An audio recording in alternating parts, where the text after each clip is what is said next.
Welcome to some Yahenni. Daring Darling. As far as opening hand goes, that is a lot of swamps. That is, and then Urborg too, just to kind of add insult to injury. But we do have Yahenni, which is, yeah, let's go ahead and mulligan. I'm not super wild. We're going to hit, okay, I like this hand a lot. Yeah, we'll make that work. Mindstone, Swiftfoot Boots. It was one of those mulligans that I thought Magic Online, yeah, we'll go ahead and put that on top too. Protection from black. Yes, I will take that. Let's go ahead and get these swamp down. And then anything else, we're going to go and pass it into our opponent. Opponent said something in the chat. Hey, awesome. All right, going to get the chat closed. Our opponent said they're playing Phenax because of the channel, so that's always really cool to see. We're playing Yahenni, Undying Partisan. Hey, so whenever a creature your opponent controls dies, put a +1 counter on Yahenni, and then sacrifice another creature. Yahenni gains indestructible until end of turn. Opponent's going to get down the Temple of Deceit and get the Scry going as we descend into madness. We're playing against Phenax, God of Deception. Indestructible Devotion 7 turns into a creature. Then creatures you control have target player puts the top X cards of their library into their graveyard, where X is this creature's toughness. So let's go and get the let's get Swamp down. I think that sounds good. Let's go and go for Mind Stone. Get the Mind Stone down, and then anything else, we're going to kick it back over there, send it over to Phenax. We cover both commander. There's free time. We can talk about whatever we want, but we'll talk about our opening hand. Yeah.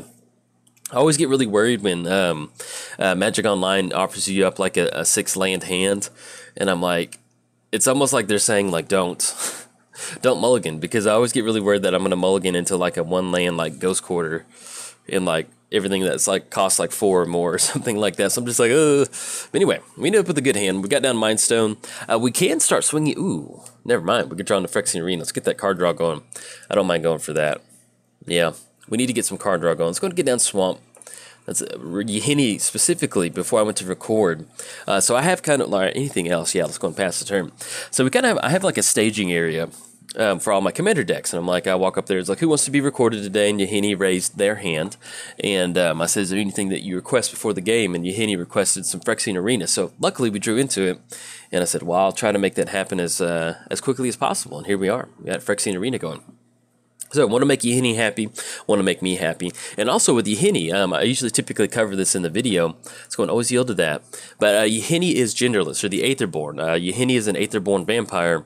Within Kaladesh, the Aetherborn are genderless. So they use the pronouns they and their. So just wanted to highlight that. I always found that was really neat that Magic would go out of their way to kind of represent that, just kind of have that included in the game. I don't know. I like it.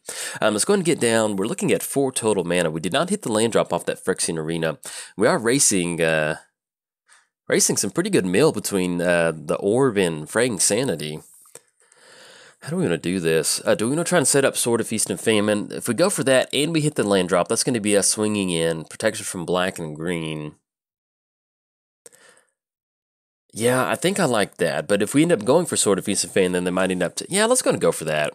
You know, just 2 commander damage is not that good. It's just like we did get down Yahenni and swing in. If we're able to cast Yahenni, hit the land drop, and equip Sword of Feast and Famine.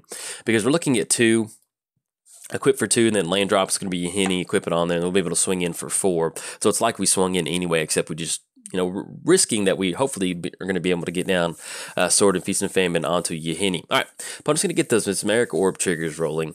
Now, as far as this particular deck with Yahenni, this is pretty much just kind of mono-black control, mono-black fun stuff. It's a little bit fun for our opponent, if you want to call it that.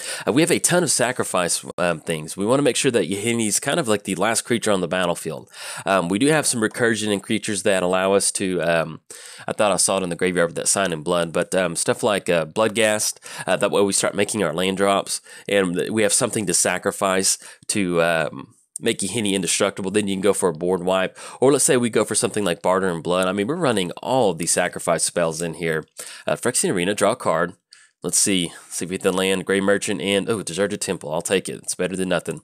Let's go and get down Deserted Temple, and let's go and go for Yahenni. Yeah, I like that. It's going to be 1-2. Tap out for 1 black. Let's go for the Sword of Feast and Famine, equip onto Yahenni. There we go. I like it. We'll be able to get down the Swiftfoot Boots next turn. Let's go and push in with Yahenni. On our second main phase, and we can even go for Cruel Tutor if we want to. We can actually use Cruel Tutor to grab. Well, actually, no. With the Orb out there, it's not going to work that well. If we wanted to, we could Cruel Tutor for like Bloodghast or something like that. But we'll see exactly what we want to search up. But yeah, we may end up having to go for that because with Cruel Tutor, there's really not much that we can do in mono black to get rid of Orb. So, I mean, there's cards out there, but I'm not running anything in here that will allow us to do that. But we're going to get the Sword of Feast and Famine trigger. They're going to deal damage to our opponent. They're going to have to discard a card. And then let's see what we rip into. All right, now tap our lands. We're looking at 4 total mana. I guess at this point right now, just to be extra careful, in case there's some sort of blue bounce spell, let's go for Swiftfoot Boots. Yeah, I like that. We'll go for Swiftfoot Boots, and then we'll get down... I'm going to equip that on there for 1. That way we've got a good clock on our opponent. All right, anything else? No, let's go and pass turn to our opponent. Excuse me. As far as Cruel Tutor goes, I was thinking about going for the Bloodghast, but I just now saw that we hit a Reassembling Skeleton off those Mesmeric Orb triggers. So that's something that we can start bringing out to give Yahenni Indestructible and start sacrificing those creatures. Now, our opponent doesn't really have a ton of creatures out there. We are just looking at a 6/6, but as soon as we get some sort of sacrifice going, ooh, 22/22 Consuming Aberration. All right. It's a little bit of a clock on that one. Opponent's going to be swinging in for 6. That's going to put us down to 22. If we can somehow get 2 more creatures going, we can go for the Barter in Blood. But we'll need to see exactly what's going on because we're looking at a 2 mana activation off Reassembling Skeleton. One of the ways that we can do it would be bringing it back, making the land drop, drawing into a land and then getting down Bloodghast off the Mesmeric Orb trigger, which we do not hit. But there's a lot of swamps off that one. All right, we're going to draw additional card. See what we draw into. Draw into Nithkos. All right, let's go and get swamped down. I'm trying to figure out if we want to go for Grey Merchant to get a little bit of extra of, devotion, if we want to save onto that. Let's go and go for... Yeah, let's do it like this. Let's go for Grey Merchant. That's going to be 1, 2, 3, 4... Get down Grey Merchant. That's going to give us an additional creature. We're going to get a little bit of extra devotion off this one. Getting a little bit of life. We're looking at 1, 2, 3, 4, 5. 5 total devotion. We're going to be able to swing in with the Yahenni. And there's nothing we can do in that last one, unfortunately. Let's go and push in with Yahenni. And we can only activate Reassembling Skeleton. No, excuse me, we can do that. So we can add that mana to our mana pool and then bring it back. All right, let's go and swing in with the Yahenni.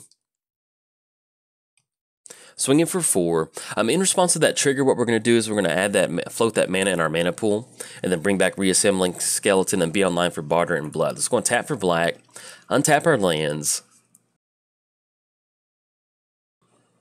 and let's go and bring back Reassembling Skeleton off the Deserted Temple. There we go. All right, there we go. We're going to do it with 2 creatures on the battlefield. It's going to clear the board from both of those creatures, and we can go for that Barter and Blood. All right. I was thinking we could get it done with 2 creatures on the battlefield without having to sacrifice Yahenni, and I feel a lot better. All right, so we're looking at 1, 2, 3, 4.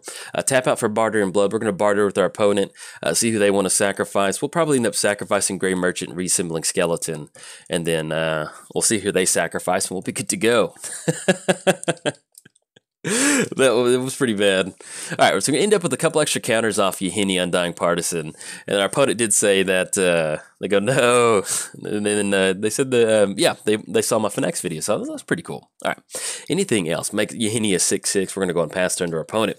Now, we are at 50 cards in the library, so that's something that we need to start actually 40 cards in the library with that Fraying Sanity. So we've got a little bit of a clock to race. Yahenni is sitting at a 6/6. We are at 8 total commander damage. So it's almost kind of like we're kind of in the same race as far as trying to either close it out with commander damage or close it out with something with regular damage on our opponent. Now, if they do get down Phenax, they're only looking at devotion right now of about Fraying Sanity of 1. They'll have 3 once they get down Phenax. But at least at this point right now, with them having 2 cards in the hand, luckily the Sword of Feast and Famine trigger is really kind of helping us kind of put a little bit of pressure on our opponent as far as getting rid of some of the resources in their hand. Now, something like a board wipe would definitely not be good for us because or something like, well, actually really far away from Cyclonic Rift, but got the plans. Target player top 2 cards of library, draw 2 cards, okay. But yeah, something like a board wipe would definitely set us back a lot. All right, opponent's going to get down white of Precinct 6, +1 for each creature card in the opponent's graveyard. Once again, luckily with Sword of Feast and Fame, protection from black, we're going to be able to push past that one. All right, 29 cards, 28 cards in the library. Let's see what's going on. Now, we're getting to the point now to where we draw to Sword of Fire and Ice. Let's go to get down Shrine. So we get down that. We're going to be able to bring back Bloodghast too. We did hit Bloodghast off that mill. Yes, we're going to use that ability. Bring back Bloodghast. That's going to give us a sack outlet for Yahenni. Do we want to tap out? Man, That's going to be another orb trigger. So if we go Sword of Fire and Ice, equip it on that, it's going to make it at 8. It's going to be 2 more damage. It's going to put them down to 9, puts them down to 7. That makes it to where we can swing in next turn and close it out. 8, that's going to be 15 total. I guess either way, that really kind of gives us an additional clock. So we're looking at orb trigger of 5. Then fraying Sanity, because we're looking at 7, puts us down to 20. I think we can make it work if we end up going for Sword of Fire and Ice. Yeah, we need to get this going. All right, let's go for Mind Stone. It's going to be 1, 2, 3. And actually, what we can do is we don't want to go for extra planar lens. We can actually we can use all our mana main phase, tap out, equip it onto Yahenni, untap with Mesmeric Orb. Untap with the sort of Feast and Famine trigger to kind of get out from underneath that Mesmeric Orb trigger being real bad for us. Let's go and get the Sword of Fire and Ice on there. It's going to be 1, 2. That's going to make it an 8/8, and let's go and push in with the Yahenni. All right, so we're going to have protection from black, green, blue, and red, so we're pretty much covered on our opponent's deck at this point right now. And you can imagine how good Yahenni looks with the sword in one hand and the fire and ice in the other one. Those boots on fire, oh yeah. That's when it's fun to always kind of visualize magic like that, just seeing Yahenni just leading the battlefield as Phenax is slowly tearing away at our library. All right, we're going to get that Sword and Feast and Famine trigger. And let's go and get the Sword of Fire and Ice. 2 damage to target any target, and you draw a card. So we're going to draw an additional card off that one. So we rip into. Draw into Swamp. Oh, and then, excuse me, I forgot with the Orb trigger. It's just going to, when it becomes untapped. So either way, we're kind of stuck in that same spot. Okay, anything else? No, we're going to pass turn to our opponent. So we are looking at 16. That will be lethal commander damage next turn, and also lethal combat damage. So that's something that pretty much going to need something to deal with Yahenni as far as bouncing it back to the hand. We're only going to have 2 things untapped, so we're looking at 2 cards going into the graveyard. So something like Glimpse the Unthinkable, or maybe something like Mind Funeral. Any sort of real heavy. Okay. I'm just like any sort of just like true like mill spell is just going to absolutely take care of us. But the top, oh, excuse me, I forgot about the Precinct 6 activation. Is there anything we can do in response to that? Oh no! All right, we have no cards in our library. Hey, good game to our opponent. Oh, we were so close. That's mill though. Feels good. Let's see, anything we can do. We can bring back Reassembling Skeleton. Unfortunately, we have no Laboratory Maniac in here. That is a bummer. But hey, the Mill player got it. It's kind of one of those wins where I'll be honest, like, when you play against Mill, like, it's one of those, like, how do I explain it? Like, I'm like, even though I want to win really, really bad, it's one of those, like, I'm still kind of like rooting for Mill. Like, yeah, see if you can get it done. See if you can beat me before the clock goes. All right, opponent's going to get it. We have 0 cards in the library. We did have Yahenni getting ready to swing across with protection from black, but that didn't matter because our opponent did get down Phenax, and they went for the tap ability off Precinct 6 zombie over there. So, anyway, good game to our opponent. They got it really close, but hey, that's what matters. Opponent got it on this one. If you enjoyed the video, like and subscribe. Thanks. Bye.